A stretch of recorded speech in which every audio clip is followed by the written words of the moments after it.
Vamos, gente, vamos para mais um podcast do esporte. Podcast hoje para a gente falar de algumas coisas, voltar de novo na questão da Copa do Brasil, né? Eu tava um pouco distraído naquele podcast.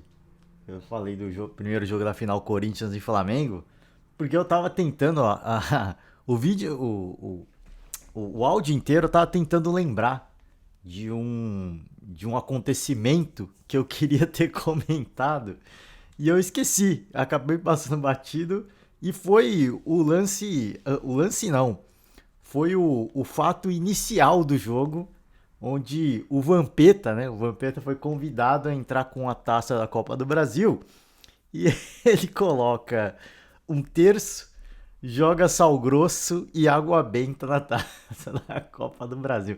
O Vampeta, assumidamente corintiano, né? O torcedor rubro-negro flamenguista ficou maluco, né, com esse episódio.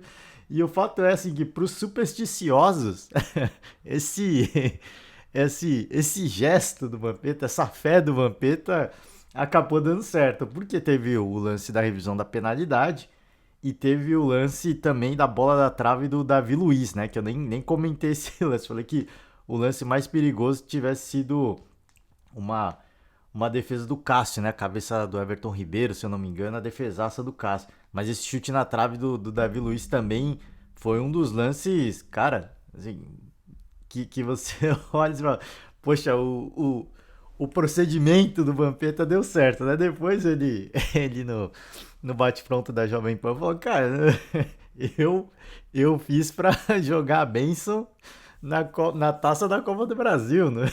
O Corinthians, né? É um personagem, né? É um personagem, eu falei, o torcedor flamenguista fica maluco, né? Com esse tipo de coisa, você coloca um corintiano para entrar com a taça da Copa do Brasil.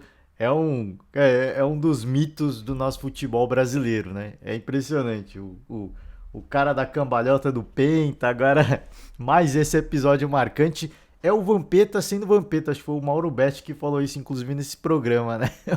O Vampeta, você convida o Vampeta pra levar a taça, você vai ver. Não sei se foi o Mauro Betti ou o Bruno Prado. Você vai ver o Vampeta sendo Vampeta, né?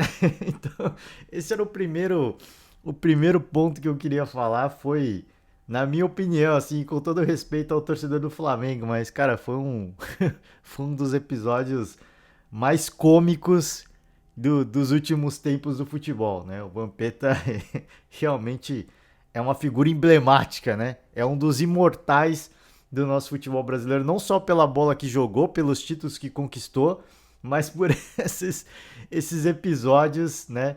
As histórias que ele conta e por esses episódios, por essas e outras, é um dos grandes personagens do nosso futebol. Daqui a 10, 20 anos, a gente vai estar falando de muitos já falam desse episódio com muito bom humor. Daqui a 10 e 20 anos a gente vai seguir falando com muito bom humor sobre este acontecimento. Talvez o torcedor rubro-negro, em virtude do resultado final, talvez não se lembre com muito carinho disso, né? Mas é bom a gente lembrar que no Flamengo tem um tal de Gabigol, e esse tal de Gabigol, quando ele olha esse tipo de coisa, ele cresce nesses momentos, né? Então, se tem algo para o torcedor rubro-negro é, é, se alegrar e se recordar com carinho, é desse tal de Gabigol, né? Que nesses momentos, quando o ambiente, né?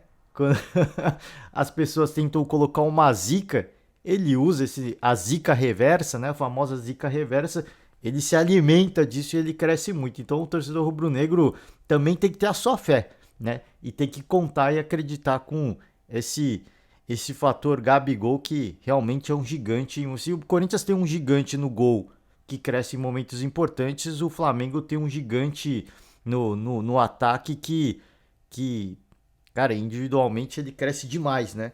É impressionante como ele chama a responsabilidade em momentos difíceis. Então, é lá e cá, né? É lá e cá, foi um episódio marcante e eu queria. Eu falei, eu tava distraído e até no final do vídeo eu falei, cara, tem mais alguma coisa pra falar, mas eu não tô lembrando. E eu fiquei assim, pô, vou começar a gravar, tem que falar disso, esqueci, cara. Comecei a falar, né? comecei a dar as boas-vindas e aí já foi, né? E aí já foi. Aí eu comecei a pensar no jogo, mas também nem lembrei do jogo direito, porque eu tava com aquele negócio, pô, preciso falar de uma parada, só que eu esqueci o que é. E era isso aí, né? E era isso aí. Questão arbitragem, tá? A CBF divulgou o áudio do VAR e naquela altura em que eu fiz o comentário do jogo, assim, a gente presumiu naquele momento que o Braulio ele tinha visto o lance da bola batendo no braço e ele, né, ele por estar muito bem posicionado, ele ele não marcou a penalidade, né? Ele viu lá o lance, viu a bola batendo no braço do Léo Pereira e, sim, ele estava de frente com o lance. Tem um dos vídeos, inclusive da câmera lenta, que mostra exatamente isso. Ele está absolutamente, rigorosamente de frente com o lance. Ele teve uma visão muito privilegiada do lance. E naquele momento a gente só pode presumir coisas, né? Que ele viu o lance, o árbitro de vídeo deve ter chamado naquele momento, né? Deve ter chamado e ele assumiu, né? Essa chamada da não marcação de pênalti. Quando sai quando a CBF divulga o áudio, fica claro que o Braulio ele não viu a bola tocando no braço, e ele fala isso. Não vi se a bola bateu no braço, ele já assume logo de cara, e a arbitragem de vídeo começa a revisão, possível penal, e eles chegam à conclusão de que a bola bate primeiro na barriga do Léo Pereira e depois no braço. E aí depois até depois quando os jogadores vão reclamar, ele fala que ele faz o gesto de que a bola bateu na barriga, mas naquele momento, né, assim, a gente, óbvio, olha o lance e tal, olha ele conversando com os jogadores, fala, pô, fica meio subjetivo, será que ele tá falando realmente de fato que a bola bateu na barriga do Léo Pereira ou não? E naquele momento só pode falar, porque assim, o lance é muito claro, né? A imagem, o replay, ele é muito claro que a bola bate no braço. Só que o Braulio não viu e o VAR também não viu, né? Assim, eu sincero, honestamente e com todo o respeito, assim, peço perdão ao torcedor rubro-negro. Eu não vi, assim, eu não consigo ver a bola batendo na barriga do Léo Pereira primeiro. E aí eu já fiz toda a minha explanação, né? Já discorri sobre o assunto no último podcast da minha interpretação, que eu fiquei em cima do muro e continuo em cima do muro em relação à marcação ou não marcação. Eu só acho que assim, tudo aquilo que a gente presumiu pós-jogo, de que o árbitro viu, de que ele bancou a chamada e de que o protocolo do VAR tem que ser esse mesmo, porque o árbitro bem posicionado vem do lance. O árbitro de vídeo ele não pode interferir, não deve interferir, não pode não, poder ele pode. Ele não deve interferir porque esse é o protocolo do VAR. E aí, para mim, diante daquele, assim, pós-jogo, diante daquele momento de você apenas tentar presumir o que aconteceu dentro de campo, a gente falou, pô, o protocolo do VAR foi seguido. E o protocolo do VAR foi seguido, o VAR revisou, só que chegou à conclusão errada, né? Deu a conclusão errada pro Braulio. Ele falou, ó, a bola bateu na barriga, então não pênalti. Então foi o VAR que fez a chamada, falou, não foi pênalti. E para mim, assim, a bola bate muito no braço, não desvia na barriga do Léo Pereira. Talvez ele possa dizer se desviou ou não. As imagens, para mim, tá? E aí não dá pra gente ter 100% de certeza, porque a gente não tem uma câmera 3D onde a gente consegue, que nem no FIFA, né? Você vai jogar FIFA, você vira a câmera, dá zoom, tira zoom. Ali a gente não tem essa imagem. A gente não consegue fazer esse tipo de coisa. Então, pelo menos todos os ângulos de câmera que eu vejo, nenhum me indica que a bola desviou primeiro na barriga e depois bateu no braço do Léo Pereira. Eu só acho assim, a questão do lance natural, já discorri sobre o assunto em muitos detalhes, até consumiu bastante tempo do último podcast. Eu só acho que o VAR, ele com câmeras privilegiadas e com a possibilidade de vir em câmera lenta, viu errado, né? Viu errado e assim, vai voltar toda aquela discussão da competência, né, dos caras que estão atrás do vídeo, né? O Corinthians fez a sua reclamação, né? A CBF defende a não marcação da penalidade, mas eu acho que é óbvio que eles têm que por medidas protocolares, né, preservar a integridade do árbitro, né? Porque senão a galera vai caçar o cara em rede social e tudo mais. Isso, por medida protocolar, eles obviamente vão defender a decisão do árbitro em campo e a decisão do árbitro de vídeo. Agora, internamente, isso sem ir a público, eu falei no último podcast, se eles entenderem que houve um lance de penalidade, né? Aí cabe o Corinthians exercer esse poder de bastidor e para que no próximo jogo... Assim, o grande ponto é que assim, esse poder de bastidor, ele não vai influenciar no resultado do segundo jogo. Ele vai, né, fazer com que a arbitragem no próximo jogo tenha um pouco mais de cautela em marcações polêmicas, né? Em tipo de lance como esse, ir lá e de fato convidar o árbitro a ver o lance e falar, ó, lance duvidoso, venha ver, né? Venha avaliar conosco, né? Vamos debater, vamos fazer uma mesa redonda. Né? Então é isso. Eu acho que o lance é muito difícil. Fico em cima do muro mais uma vez. Eu acompanhei programas esportivos, vi mais e mais replays. Eu não tenho a convicção, né, exata de marcação ou não marcação da penalidade. Agora, tudo aquilo que a gente presumiu que aconteceu dentro de campo não aconteceu, porque eles viram a bola batendo no braço, na barriga do Léo Pereira primeiro e depois no braço. Eu acho que o Léo Pereira ele não tinha, né, a visão clara de que a bola ia passar por ali, porque o Yuri Alberto está exatamente na frente dele, ele faz muito bem o corta-luz e ali é totalmente não intencional. Mas tá com o braço, eu falei, tá com o braço muito aberto, né? E aí vai da interpretação de cada um do que é e do que não é pênalti, tá? Não vou entrar mais em polêmica, eu só acho que a polêmica foi criada agora porque o áudio foi divulgado e tudo aquilo que a gente achou e aquele debate de movimento natural e de que o Braulio viu e de que ele assumiu, né, essa chamada, tudo isso veio por água abaixo porque ele não viu, ele estava muito bem posicionado, ele não viu o lance na velocidade normal. O árbitro de vídeo chegou, na minha opinião, à conclusão errada e indicou para o Braulio que a bola bateu na barriga e depois bateu no braço, o que caracterizaria a não, né, avaliação, não revisão ou a não possível marcação da penalidade. É isso, tá? Segundo assunto de hoje, e esse para deixar muitos torcedores brasileiros em polvorosa, né? Marcelo Galhardo, ele declarou que não continuará como treinador do River Plate, tá? Não seguirá como treinador do River Plate. 8 anos de muito sucesso à frente do time do River, muitos títulos. O Galhardo, ele faz um trabalho, essa temporada não foi legal, é verdade, mas por uma temporada não dá para dizer que o trabalho é ruim agora, né?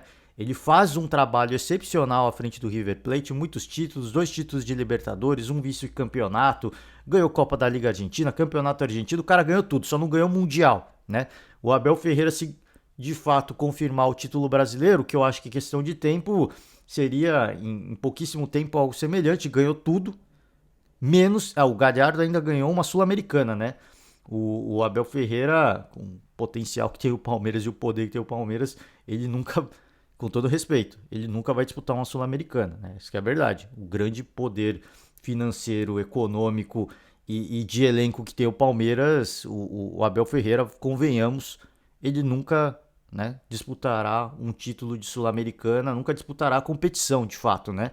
E nunca diga nunca, mas é muito improvável, né? Pelo time, pelo elenco que tem. Mas é um trabalho excepcional, um ciclo que chegou a fim. Essa temporada, eu acho que chegou ao desgaste, né? O poder financeiro das equipes argentinas. E eu conversei recentemente com um argentino, ele falou sobre isso, cara, assim, para um time argentino hoje competir na Argentina, beleza, né? Apesar do River não ter competido nessa temporada. Mas para uma equipe argentina competir dentro da Argentina, ok, isso é plausível. Mas competir hoje numa Libertadores com as equipes brasileiras, não tem como. É economia, é poder econômico, é isso. Se hoje o Brasil ele consegue captar, comprar, contratar os melhores jogadores, né? Não do mundo, mas dos que não atuam na Europa, consegue contratar os melhores jogadores aqui para a América do Sul. É o mercado brasileiro. E não tem, infelizmente, não tem como a equipe argentina chegar nesse mesmo nível. Pode revelar grandes jogadores? Pode. Né? E o River recentemente teve um que saiu, foi pro Benfica, né?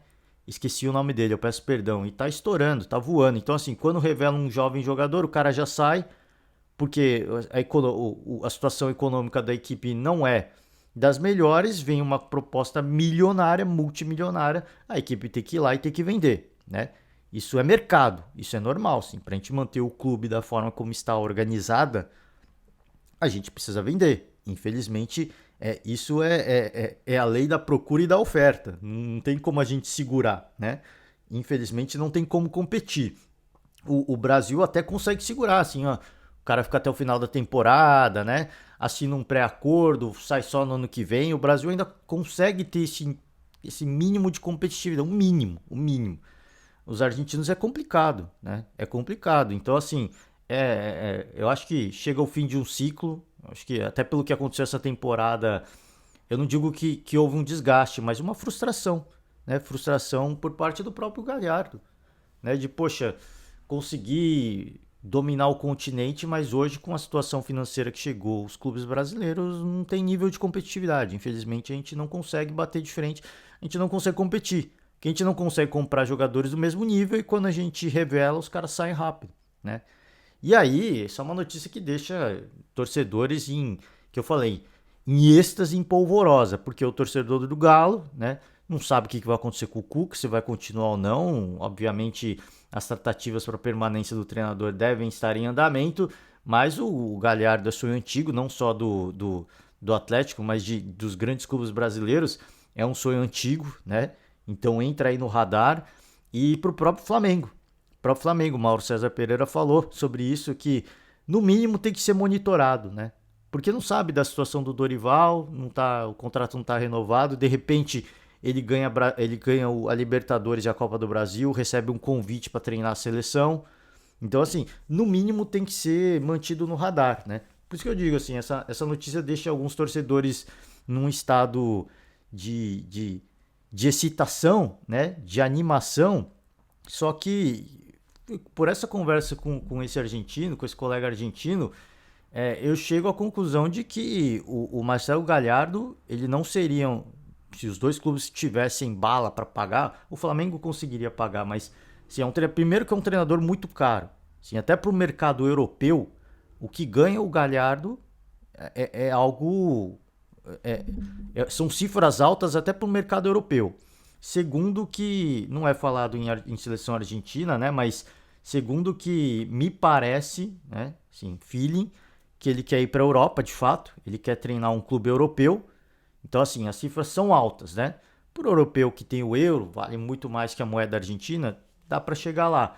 Só que se ele de fato tem essa vontade de treinar um clube europeu, fica difícil para o mercado brasileiro, né? Segundo fator, a Copa do Mundo está aí, né? Após a Copa do Mundo, muitas, muitas confederações vão procurar outros treinadores. E o Galhardo pode ser um treinador que entre no radar de alguma seleção, né? Esse é o terceiro ponto. O quarto ponto, falando em Flamengo pelo menos, eu não acho que o Galhardo iria para o Flamengo neste momento, em virtude da derrota na final da Libertadores, né? Acho que ele não tem nada, absolutamente nada contra o Flamengo, mas por uma questão de respeito, né, à instituição, ao River Plate, aos torcedores do River, este não seria o momento para o Galhardo ir para o Flamengo. Flamengo só, tá? E nada contra o Flamengo. Eu acho que se ele olhar o elenco do Flamengo e o poder financeiro que tem o Flamengo, ele diria que, poxa, esse é um clube onde, né, eu iria tranquilamente. Mas em respeito, né, ao River, a uma derrota recente numa final, não iria neste momento. Eu acho que os argentinos têm muito disso, né? De ter esse respeito com a equipe e tudo mais. Então acho que neste momento pro Flamengo não aconteceria, por mais que o Flamengo sondasse. E o último ponto, e tudo isso eu me baseio nessa conversa que eu tive com esse colega argentino. O Galhardo, ele é um treinador que ele não gosta de ego no elenco, segundo esse colega. Ele não gosta. Quando tem um cara muito estrelado, ele não quer no elenco dele. Não quer. Ele quer um elenco onde todo mundo, assim, meio parecido com o Palmeiras, sabe? Onde você tem estrelas no elenco, vários jogadores bons, mas você não fala que tem um ego maior aqui, um ego maior ali. Você não fala isso. O Flamengo e o Atlético Mineiro não. São duas equipes de elencos muito estrelados, onde tem jogadores com muito ego, né? Normal. Não estou falando que o Gabigol pelo perfil dele que isso é ruim. Eu acho isso sensacional do Gabigol. Eu sempre falei aqui, eu acho e essa coisa dele ser polêmico é muito bom porque chama muita atenção da imprensa e do público. Chama mais público, chama mais grana, né? Então eu acho isso sensacional do Gabigol, mas esse é um perfil que não bate de frente com o Marcelo Gallardo, né? Ele é um cara que ele procura manter o elenco com um ego semelhante, né? É porque eu citei, é meio como se fosse um Palmeiras. E eu até perguntei assim, é como se fosse o Palmeiras hoje? Ele falou, como se fosse o Palmeiras. É um grande time, tem grandes jogadores, mas não tem um superstar. Não tem o cara, né? Não tem um ou dois jogadores que são os caras que chamam a atenção, que causam polêmica, não. É mais ou menos como se fosse o perfil do Galhardo, é mais ou menos como se fosse o perfil do Abel Ferreira. Então, obviamente, perfil de gestão do elenco, né? O Galhardo ele costuma ter taticamente equipes mais ofensivas. Então, por esses motivos, eu acho que ele não viria para o mercado brasileiro, porque as três equipes que hoje teriam condições de pagar o Marcelo Galhardo, e eu não coloco nem o Corinthians nisso, tá? É o Palmeiras, o Flamengo e o Galo. Só que o Galo já se fala um pouquinho mais de austeridade, vai ter um certo cuidado no investimento, a não ser que um dos mecenas vá lá e coloque grana mesmo para trazer o cara, mas o perfil do elenco do Atlético e do Flamengo não batem muito com que preconiza aí o Marcelo Gallardo, né?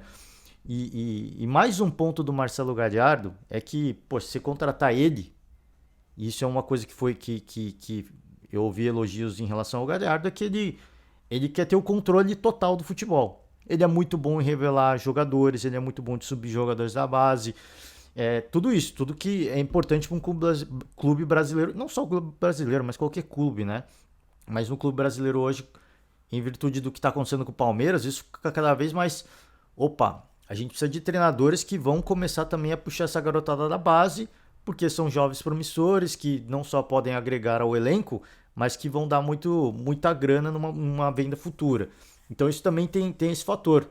Né? Assim, as equipes estão preparadas para dar o controle do futebol pro Galhardo, né? O Galo e o Flamengo no caso, porque o Palmeiras vai seguir com o Abel Ferreira.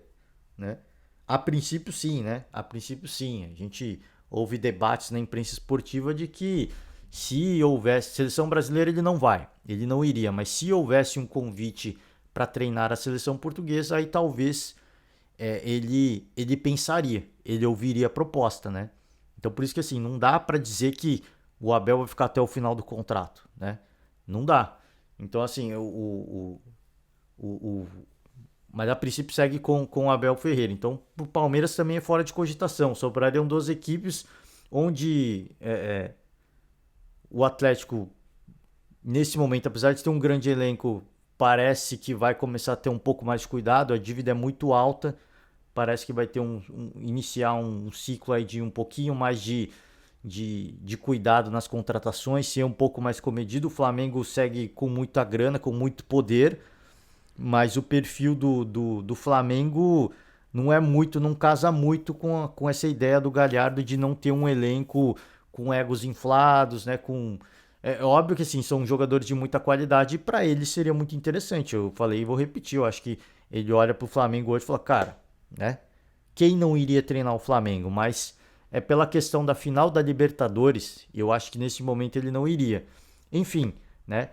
Me parece muito mais feeling e ouvindo também debates que ele deve ir para a Europa. O problema é que a Europa, né, tá com a temporada rolando, então teria que esperar a temporada acabar. A Copa do Mundo também vai acontecer, então talvez espere, né, um convite de uma seleção importante. Vamos acompanhar, né? Vamos acompanhar, mas é uma notícia que deixou muitos torcedores, eu não digo o clube, a administração, gestão, mas torcedores, né?